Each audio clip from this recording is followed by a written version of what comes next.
Today I want to talk about the future of cities from the standpoint of geography, of climate, and of demographics. But first, I want to engage you in a little thought experiment. Imagine that there were aliens from a distant civilization, from another planet, that had been quietly observing us for the past 100,000 years. They were orbiting us, invisible to us, and watching all of our behavior all of this time. But they couldn't understand any of our languages. What would they observe about us over the past 100,000 years? What would they say when they report back to their alien planet far, far away? I can think of several things. We can have a long debate. We can have a majlis and discuss all of our answers. Let me give you just two. One, they would say, these beings, these creatures, they have multiplied significantly in the course of the past 100 Earth years, from 2 billion to 8 billion people. They congregate into these conurbations, these agglomerations, cities. And they build connectivity between those cities. They travel between them. They move by road, by rail, by plane. We can disagree about so many things. We have so many divisions in the world, different languages, different religions, different tribes, different philosophies, different ways of life. But what has humankind done in the past 100,000 years that we can agree on? We have built cities, we have moved into cities, we have built connections among those cities. We have built this, a global urban network civilization. We have more boundaries and barriers than ever before. We have borders, we have hostilities, we have conflict. But we also have this. What is its future? What does it mean for us? If you look at it a different way, let's bring in the people, the 8 billion of us. Every human being is a pixel on this map. As you can see, we are mostly concentrated in the South Asian subcontinent, the Far East, certainly along coastlines, near bodies of water. And these cities that we have built are not just little black dots. On every map that you have in your office or in your children's schools, the city is just a little black dot. In reality, as you zoom in fact, they are archipelagos. They are built up. They cover much larger distances than just the same size little black dots. Some of them are so big, about 40 or 50 of them, that I think of them as megacity clusters, right? One example, there are many examples, Lagos, Nigeria, Sao Paulo in Brazil, Chongqing in China, and so on and so forth. What is emerging in this country is something of an archipelago along the Emirates, especially from Abu Dhabi to Dubai. I'm sure many of you know that some people call it Abu Dubai, right? And over time, we've been building and physically connecting them closer and closer into these clusters. This is part of the human story. And the city is really the oldest physical, large-scale social artifact that we have. We have had cities, we have records of cities, archaeological records, going back 7,000 years before any empire, before any modern nation. There is no nation that survives or thrives today that is not built upon the foundation of a great city. It is not possible. The city is the bedrock, is the anchor of our civilization. The more great cities we have, you might say, it's a testament to the greatness of our civilization. Again, empires rise and decline, states are built and collapse, but we have the city. Now, you saw on that previous map that most of the world population lives east of here. We are on the western edge of this map in Dubai. Most of the human population lives inside this rectangle. That's close to 4.5, 5 billion people. And in the past 30 years, the connections among the cities across the boundaries of this greater Asian map is probably one of the greatest stories, one of the greatest developments and trends in history. Depending upon where you sit in the world, you may or may not have even noticed this happening, but I know for sure that if you live in this region of the world, you have. Not only has this country and this region been the location of huge amounts of infrastructure investment and rapid urbanization, but also it has been participating ever more in this trans-Asian connectivity story. And the last 30 years since the collapse of the Soviet Union has been one of the most important periods for the acceleration of that story, because Asia is ground zero, you might say, for the investment in infrastructure that's happening all over the world. Again, it's a story of continuously building cities, people moving to cities, and building more connections among those cities. In the past 30 years, what we've witnessed is Europe investing in its eastward expansion through infrastructure investment, railways, pipelines reaching the Caspian Sea on the western edge of this map. Japan, very wealthy country with a lot of foreign investment, financing and underwriting a lot of this investment activity in infrastructure. And now, of course, China's Belt and Road Initiative, also contributing to this as well. In just 30 years, layers and layers and more layers of connectivity being built, more pipelines, more railways, more electricity grids, more internet cables, more airlines, and so on and so forth, building connections in this geography of the world. So we've covered the history of cities being almost a natural process, urbanization being a natural process, something that is intrinsic to being human, and reaching out and building those connections among cities as a natural process, something that we have done almost unconsciously, but also in a very determined and driven way to promote a global society, to promote a global economy. And the fact that the majority of the human population in the largest cities are here in the Asian region. So, what can we imagine about the next phase of all of these developments from the standpoint, again, of geography, demographics, and now climate? Now, I'll bring you back to this map. This is taking away every layer of geography except people. This map is, again, the 8 billion of us. Every one of us is a pixel on this map. Now, I haven't talked about climate change yet, so now is the chance for you to visualize what may be happening as global temperatures rise. Look closely at this map. So in this animation, what you're seeing is what's called the suitability index. The change in the capacity of a place to be livable for human populations based upon the conditions that we're most biologically, let's say, accustomed to. Red does not mean you cannot live there, but red means it is becoming less and less hospitable or suitable for human life. Geographies are falling out of what is known as the niche, the climate niche, the optimal latitudes that the majority of the human species has been accustomed to thriving in over the past several thousand years. And that happens to be between the equator and 30 degrees latitude. The most dense populations in the world are between 20 and 30 degrees latitude. But over time, that is changing.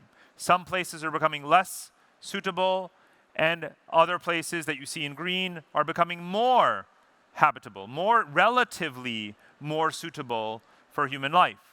And this is, again, a collective process, right? As we have urbanized, as we have industrialized, as we have increased greenhouse gas emissions, we are all responsible for what is happening here. We are all price takers.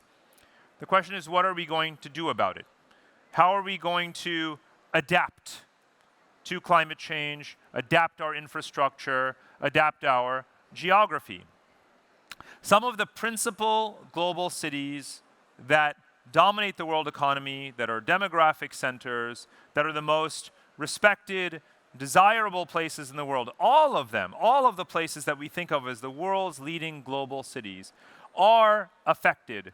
Right? You cannot be too wealthy or too powerful to be affected by climate change. Everyone will be. Whether it is Los Angeles and San Francisco, New York, London, Dubai, Singapore, Hong Kong, you name it. Every major important city in the world, of course, Sydney as well, and so forth, are going to be affected.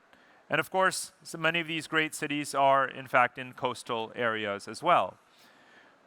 So we have to invest a lot more in resilience if we want to preserve our way of life, or even the places that we've accustomed to, or that we think of as home, that we've lived in, we may have to move away from them, or replicate them in other geographies. And this is the distinction between mitigating climate change and adapting to climate change. Most of our conversations, at the COP26 summit, for example, the Intergovernmental Panel on Climate Change, all of the conferences in Copenhagen, Bali, Paris, Cancun, actually the UAE will be hosting one of the future COP summits, are very much focused on climate mitigation. And it's hard to argue against that. Of course, we should be decarbonizing our industries. Of course, we should be greening our supply chains. Of course, we should be investing more in renewable energy. Yes, we must do all of those things and perhaps more, but make no mistake, that will not be enough. The climate, scientifically understood, is a complex adaptive system. A complex system never returns to what it was. Even if you stopped all greenhouse gas emissions today, which we are, of course, very, very far from doing, right? It's a crazy hypothetical. But even if we did, the climate of 2025, the climate of 2030, will not look like the climate of 1990, or of 1900, or of 1800. You do not get to have the past back. Every year is going to be different. A place where there is drought is not suddenly going to experience return to tropical levels of rainfall overnight. It may never happen. And the problem with focusing only on mitigation is that we think that we can steer the climate to adapt to us. In truth, we have to adapt to it. It will not return to what it was. And therefore, we have to focus as much attention as we do on mitigation, on adaptation as well. But we don't.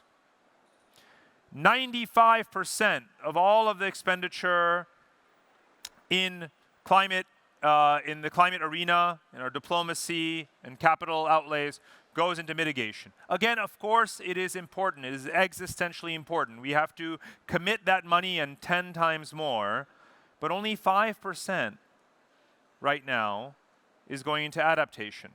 What do we do about it right now? What about all the people suffering right now? And that will suffer, that have, that are, and that will have to adapt every single day. They are getting this much, 5%, right?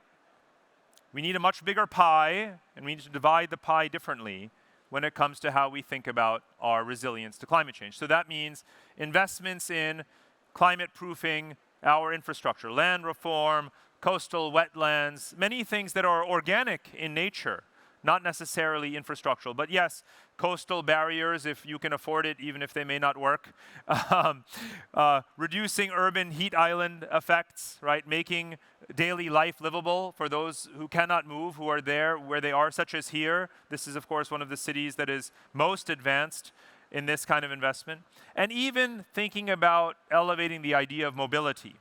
Mobile infrastructure, adaptive infrastructure, physically relocating our buildings, even movable cities, if you will, if need be, to adapt to the volatility of the climate and of our politics too, that we cannot predict tomorrow, the next day, the next day. And the one thing that you will never hear at a climate summit, but I hope that maybe when the Emirates hosts the future COP summit, it will come up, is population resettlement, right? Population resettlement. Remember that map I showed you? shifting from the geography of where humans are today to the climate effects. There is no roadmap for that at the United Nations. No government, not the American government, not the Chinese government, has a master plan for how 8 billion people are going to adapt to that map. Absolutely no one does. But I'll tell you one thing, the answer is not keep our borders exactly where they are, and if you're from Nigeria, you stay in Nigeria. If you're in Mexico, you stay in Mexico. If you're from Thailand, you stay in Thailand. I'm sorry, but that's not adaptation, right? But you will never have 200 sovereign governments come together and say, yes, let us talk about the free mobility of human beings around the world. That will never happen. And we may not have that free mobility, but what we need is a system in which we think about how this theme of resettlement of people makes its way into our formal diplomatic conversations about climate adaptation.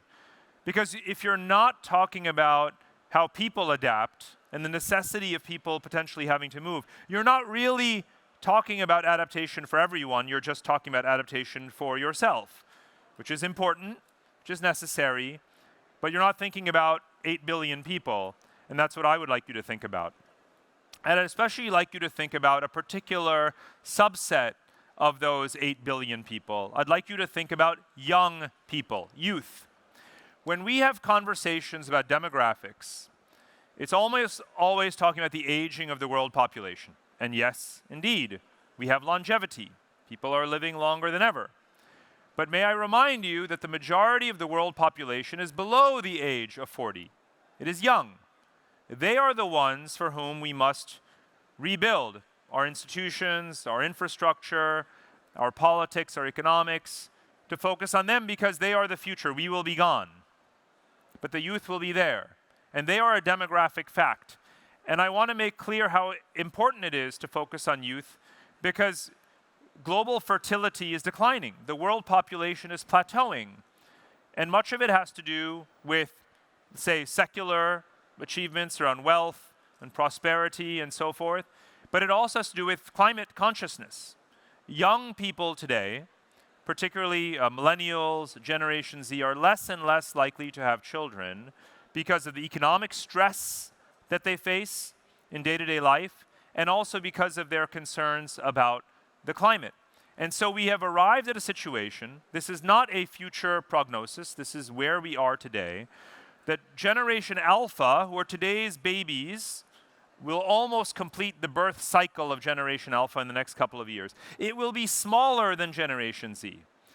That was probably going to happen because of this climate consciousness, and now because of COVID, it will definitely happen, because COVID has brought about what people call a baby bust, right? Even lower fertility, much worse than the baby bust after the financial crisis of 2008. So we've had 2 baby busts back to back, so we have fewer and fewer children. So we live in a world now where the millennials, Generation Z, and Generation Alpha will be the 3 largest generations in the history of the human species. If you add them up, they represent the majority of the world population, but they are having 1 child or no children. And so, after today's youth comes almost no one at the rate that we are going in terms of fertility crashing. And so I give you this line here that I hope you'll remember. The present is the future. It sounds like science fiction, but it's literally true. Instead of a world where each generation produces a larger generation after it, and the world population continues to grow, we have brought about a world where the present generation of youth is not having children, and so they are the present, and they are also the future because there's no one after them. That's our reality right now. Are we going to turn it around? We don't necessarily have to. We don't necessarily want to. We don't want a world necessarily of 15 billion people. That is what we feared in the 1990s and 2000s would lead to a Malthusian crisis. But we do want to steer our population, guide our population away from total collapse because of the inequality we've created and because of the climate stress that we have created. So let me make some more points about youth, because again, they are the present and they are the future. We do not tend to look at the world from the standpoint of young people, and I believe that we should. Many of us have the luxury of belonging to the demographic that tends to shape global opinion, and we believe that the world thinks like us. We may be married, we live in a city, in a wealthy country, we have 2 children, and so on. That's what we think of as the archetype of a normal person, a normal family. But that's not what normal is anymore if you look at the whole world population. If you take those 8 billion people that we are, that I began with, and line them all up, line up those 8 billion people, let's go to person number 4 billion, right? The median. Who is that person? That person is not like the person I just described. That person is young, not old. I think I'm somewhere in between, I like to think. But I guess technically I'm on the older side now. That person is single. They're not married. That person does not have children. That person does not own a home. That person is struggling financially. That person does not live in a wealthy country, not in the West, not in the UAE. And that person at best is renting, a small tenement or apartment in a mega city in the developing world. That is who you have to think about when you think about the future you're building. Whether you're building cities, whether you're building countries, whether you're building economies, creating jobs, thinking about infrastructure, public policy, for the future, that is your audience. It's those young people, and these are the conditions they're in. They're not as fortunate as many of us have been, let's put it that way. So when you say we, I want you to remember, you really are just talking about the fortunate circumstance that you are in. When I say we right now, I'm talking about those 4.5, 5 billion young people in the world who are in a very different situation. And they're the ones for whom we have to think about infrastructure, cities, climate adaptation. It's for them because they're the future, and how many human beings there are in the future, how healthy they are, how they live, where they live, depends on us redesigning our institutions around their needs, around their interests.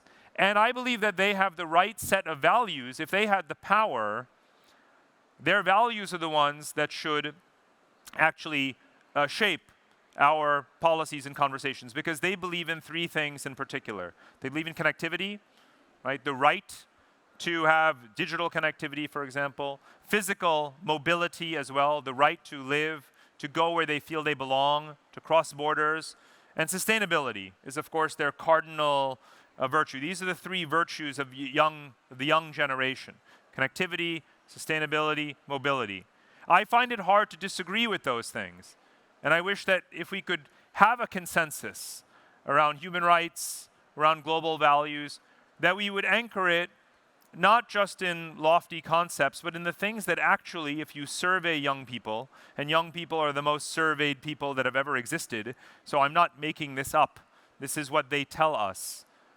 Let's redesign our institutions around these virtues, around these values, because they're noble, they are genuine, and they are the ones that we should aim for. And we can do this not with technology just for the sake of technology, but technology that enables young people, right? Allowing young people to have greater mobility through the data that they share, that they provide, that allows them to have access to certain geographies, again, on a voluntary basis, in a secure way.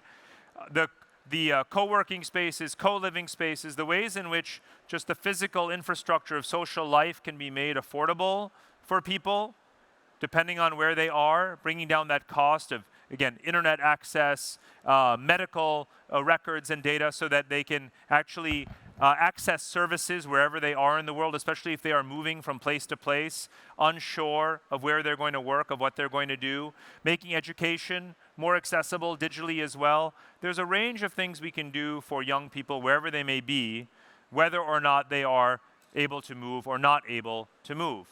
And of course, our cities, our main topic today, can also be engineered. We can invest in cities to bring them up the value chain, right? To bring them, to improve their quality beyond just basic survival needs, water, sanitation, and so forth, into education, transportation, and of course sustainable infrastructure, buildings, and habitats as well. And this does not have to be done with heavy investment, with lots of steel and concrete.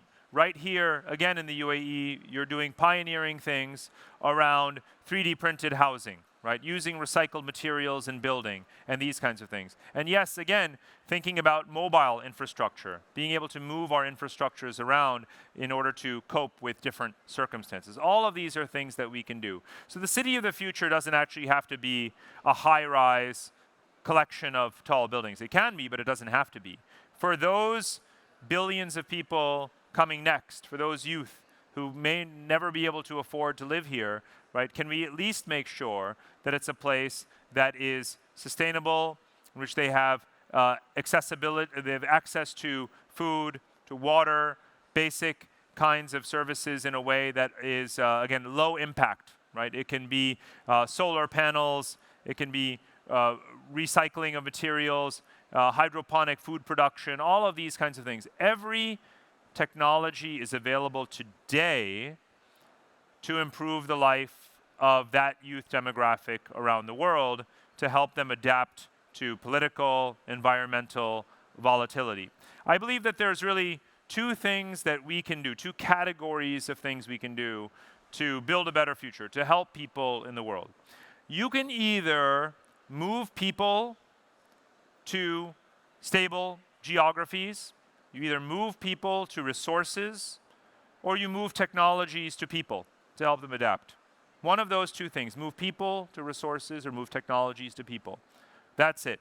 Orient your actions around those two things. If you're not doing one of those two things, I dare say you may not really be helping the future all that much. Think about what you're doing. Are there one of those two things? And I'll come back to the final point about geography, about climate, about demographics, about infrastructure, about cities, and about sovereignty, as I said earlier on. We are not going to solve the problems we face today, whether it is political violence, whether it is climate change, whether it's inequality, without rethinking the relationship between these layers of geography. The layer of natural resources, the layer of political borders, the layer of infrastructure, supply chains and cities, and the layer of people. These are our four fundamental layers of geography. Again, resource geography, political geography, economic geography, and human geography.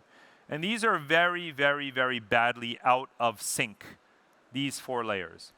And sovereignty is not going to be the answer.